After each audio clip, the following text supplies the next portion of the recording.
Now, more on the South African conference, we're focusing here on Ghana, and Raymond Aholu is the Greater Accra chairperson of the network of persons living with HIV and AIDS here in Ghana, and he's joining me via phone. Thanks for your time, sir.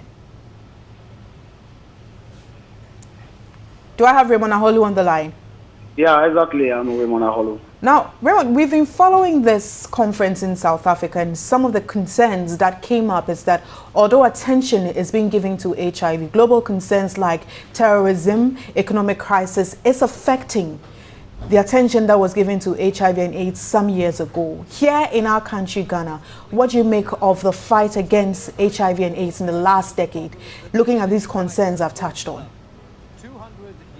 Looking at this concept, what I would say is that for the past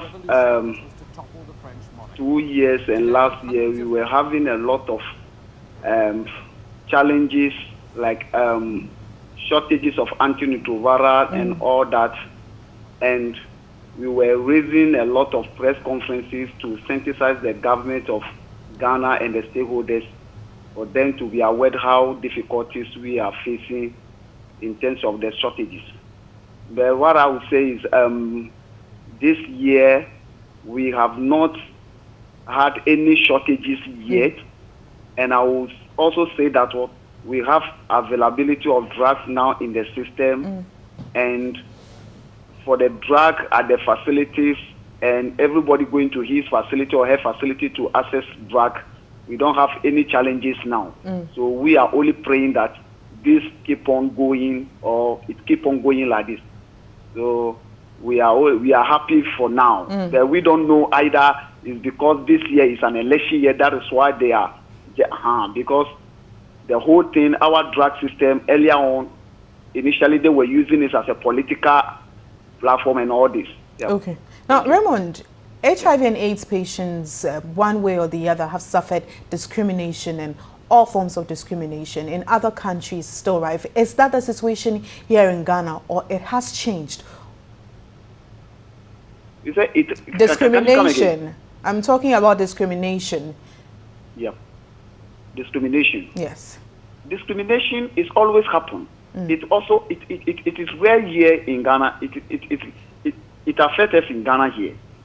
Discrimination has made me not to continue what I was doing initially, and now it affects one another, and because of that, people, even when you are accessing job, you want to get job, you want to get closer to somebody, and somebody get to know you that you are HIV positive, finger will be pointed at you, and people will be laughing at you when you realize no one will even advise you that not to forward. You will withdraw yourself.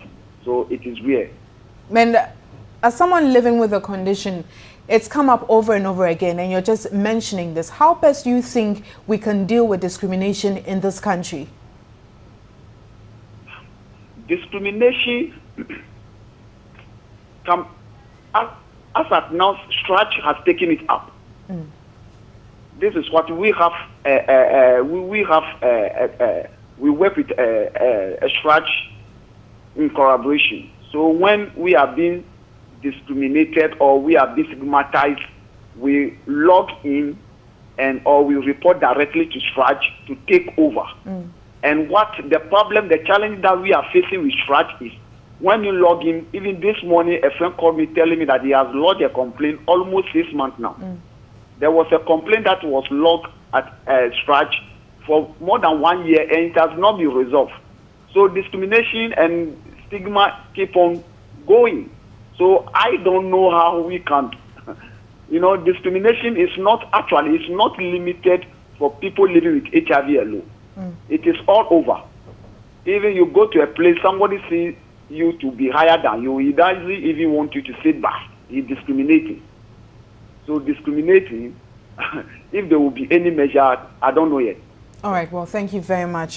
Raymond Aholu is the chairperson for the Greater Accra network of persons living with HIV and AIDS.